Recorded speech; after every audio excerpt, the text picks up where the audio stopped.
তো বন্ধুরা, আবার একটা নতুন ভিডিও নিয়ে আপনাদের সামনে হাজির হয়ে গেছি আমি।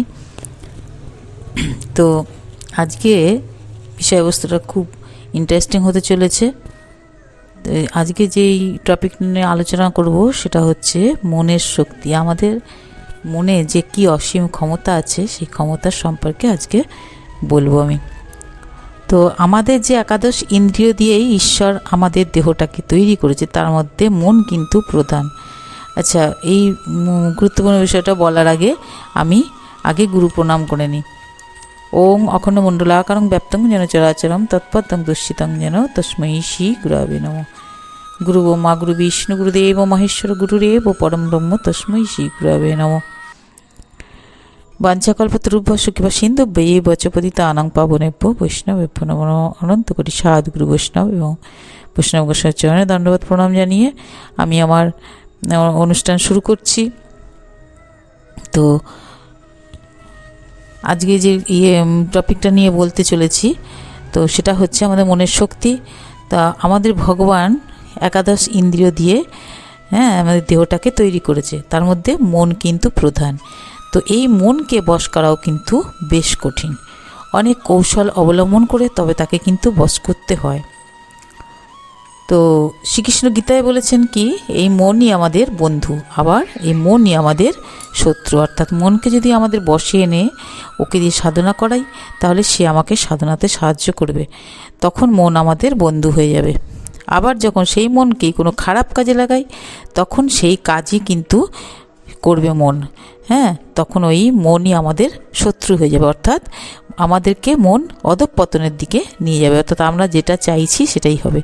তো এই মনের অসীম ক্ষমতা, সেই নিমিষের মধ্যে পৃথিবীর যে কোনো প্রান্তে মন চলে যেতে পারে।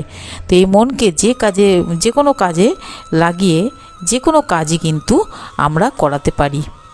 তো এই মনের ক্ষমতা সম্পর্কে আমাদের যদি জানতে হয়, তাহলে আমাদের মনের ওপর দৃষ্টি নিক্ষেপ করতে হবে। মনকে দিয়ে আমরা অনেক কিছু করতে হবে, মনের শক্তি বাড়াতে হবে, তাহলে অনেক কিছু করানো যাবে। যেমন যারা এই ক্ষমতা দেখাতে পারেন, অনেক বড় বড় মনীষীরা আছেন যারা, বা গুরু গোসাই আছেন বড় বড়, তারা অনেক কিছু করতে পারেন। বামাখ্যাপা, তৈলঙ্গ স্বামী, ওনাদের অনেক ক্ষমতা ছিল। তো তেনারা কি করেছেন, মনকে সেইভাবে কাজে লাগিয়েছেন। তো যারা এই ক্ষমতা দেখাতে পারেন তাদেরকে আমরা কি বলি, মনীষী বলি, বা প্রতিভাবান কোনো ব্যক্তি বলে থাকি না। তো আমরা সাধারণ মানুষ কি করি, তাদেরকে পূজা করে থাকি। তো যারা তপস্বী, তাদেরও কিন্তু এইরকম ক্ষমতা থাকে, যারা তপস্যা করে, ধ্যান তপস্যা এগুলো করে। কিছু কিছু মানুষের কি হয়, দূরানুভূতি, দূরের অনুভূতি, অনেক দূরের কোনো বস্তুর সম্পর্কে অনুভূতি হয়। ভাব সংযোজন, ভাবকে সংযোজন করতে পারে, মনের ভাবকে সে কোনো কিছুর সঙ্গে সংযোগ করতে পারে। আর মন পঠন, অর্থাৎ অন্য কারোর মনকে সে পড়তে পারে, তার মনে কি চলছে। মনের পাওয়ারকে যদি বাড়ানো যায়, তাহলে আরেকজনের মনে কি চলছে সেটা কিন্তু জানা যাবে।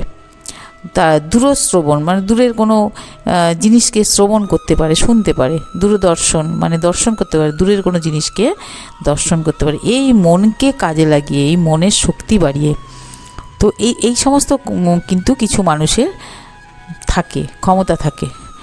তো বহু দূরে, অনেকে আবার জন্মসূত্র পূর্ব জন্মের থেকে প্রাপ্ত জিনিস নিয়ে সেই জন্মেও কিন্তু তারা অনেক ছোটোবেলার থেকেই কিন্তু এই সমস্ত ক্ষমতার অধিকারী হয়, এরকমও দেখা গেছে। তো বহু দূরের জিনিসটাকে কিন্তু আমরা কি করি, এই চোখ দিয়ে দেখতে পাই না, কিন্তু সেটাকে মন দ্বারা অনুভব করতে পারা যায়, সেটাকে বলা হয় টেলিপ্যাথি। তো সাধনার ফলে সাধক কি করে, এই সব ক্ষমতার অধিকারী হয়। যেমন দুটো ঘরে যদি দুজন বন্ধু, একই ভাবের লোক, তারা একই জগতের লোক, তারা যদি দুটো ঘরে বসে থাকে, তাহলে তাদের ভাবের আদান প্রদান তারা কিন্তু করতে পারবে। একজন আরেকজনের মনের সঙ্গে মনের কন্ট্যাক্ট করছে, এটা কিন্তু করা যায়। তাহলে একজন অপর মানুষের কথা ঠিক জানতে পারবেন কিন্তু, যে তার মনে কি চলছে।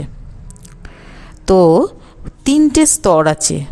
একটা কি, একটা হচ্ছে দৃশ্যমান জগৎ, একটা হচ্ছে মানসিক জগৎ, আর একটা হচ্ছে আধ্যাত্মিক জগৎ। 3টে জগৎ আছে, হ্যাঁ, স্তর।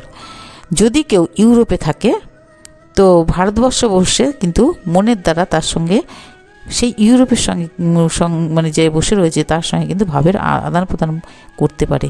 কি করে না, মনের দ্বারা। মানে মনের ক্ষমতা আমাদের অসীম। তো সেই সুদূর স্থান মানে হতেও কিন্তু মনের সাহায্যে কিন্তু দর্শন করা যায়। সে কি করছে, সে ওইখানে বসে কি করছে, তাকে কিন্তু দর্শনও করা যাবে, তার কথা শ্রবণ করা যাবে, হ্যাঁ। বা কোনো জিনিসের গন্ধ যদি আমরা নিতে চাই, অনেক দূরের কোনো জিনিস, সেখানে হয়তো কোনো একটা, যেমন এখানে বসে রয়েছি বৃন্দাবনে কোনো মন্দিরে পুজো হচ্ছে না, সেখানকার যে মন্দিরের দৃশ্য দর্শন বা তার আঘ্রাণ, ধূপকাঠি যে গন্ধ, সেটা কিন্তু করা যেতে পারে এই মনের দ্বারা। তো সাধনার একটা উচ্চ স্তরে যখন পৌঁছে যায় তখন কিন্তু এটা সম্ভব হয়। তো দূরদর্শনের শক্তিও অদ্ভুত। যেমন জোয়ান অফ আর্কের আত্মিক শক্তি এতই প্রবল ছিল, তো তিনি কি করতেন, কোনো কিছু খুঁজে না পেলে, উনি খুঁজছেন তো কে যেন ওনাকে বলে দিত যে বেদির পেছনে আছে বা অমুক জায়গায় আছে, এরকমভাবে কিন্তু তাকে কে যেন একটা বলে দিত। তো সক্রেটিসও কিন্তু এইরকম দৈববাণী কিন্তু শুনতে পেতেন। চিত্তের বা মনের সাহায্যে মোড়া চিঠি মানে কেউ কোনো চিঠি লিখলে সেটাকে কপালে ধরেও কিন্তু এমন মানে শক্তিসম্পন্ন লোক আছে যারা নাকি চিঠির মধ্যে কী লেখা আছে সেটা কিন্তু বলে দিতে পারতেন। তো এটা সবটাই কিন্তু মনের সাহায্যে হচ্ছে। টেলিকাইমেসিস মানে এমন একটা আত্মিক শক্তি যার সাহায্যে ভারী জিনিস সরানো যায়। এটা কিন্তু সম্ভব। তো এক সময়ে বস্টন শহরে এক ডাক্তার নিজে একটি টেবিলে হাত রেখে অপর একজনকে টেবিলে হাত রাখতে বললেন। হঠাৎ টেবিলটা সরতে শুরু করলো। তো এটা একমাত্র মানে ডাক্তার টেবিলের দিকে জাস্ট দৃষ্টিপাত করে মানে মনটাকে সেখানে নিক্ষেপ করেছে, তার ফলেই কিন্তু টেবিলটা সরতে শুরু করেছে। তো এটা কিন্তু মনের দ্বারা সম্ভব। তো উনি নিজেই জানতেন না তার মধ্যে এমন শক্তি আছে, কেন হয় সেটা জানতেন না, কিন্তু এটা হয় উনি জানতেন। তো কোনো জায়গায় মনোনিবেশ করে কিন্তু রোগের সৃষ্টি করা যায়, আবার মনোনিবেশ করে সেখানটা সেই রোগটাকে কিন্তু সারানো সম্ভব হয়। এটাও কিন্তু মানে প্রমাণিত। তো আগে মানুষ ভাবতো এগুলো বোধহয় দেবতাদের কল্যাণে মানে এই শক্তি পাওয়া যায়, কিন্তু আসলে মানুষের মনের মধ্যে এই শক্তি লুকানো আছে, যেটা আমরা নিজেরাই জানি না। সেগুলিকে আমাদের জাগিয়ে তুলতে হবে। তো যারা এই শক্তির অধিকারী তারা সিদ্ধির দেশের অধিকারী। এটা পুরুষ নারী যে কোনো মানুষই এটা এই ক্ষমতার অধিকারী হতে পারে।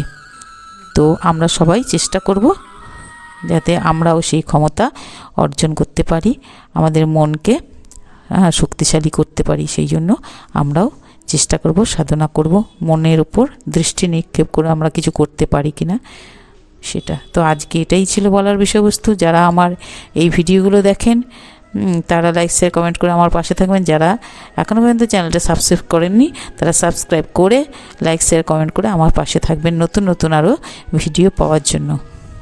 তো আজ এই পর্যন্তই, কাল আবার অন্য কোনো ভিডিও নিয়ে আপনাদের সামনে হাজির হব।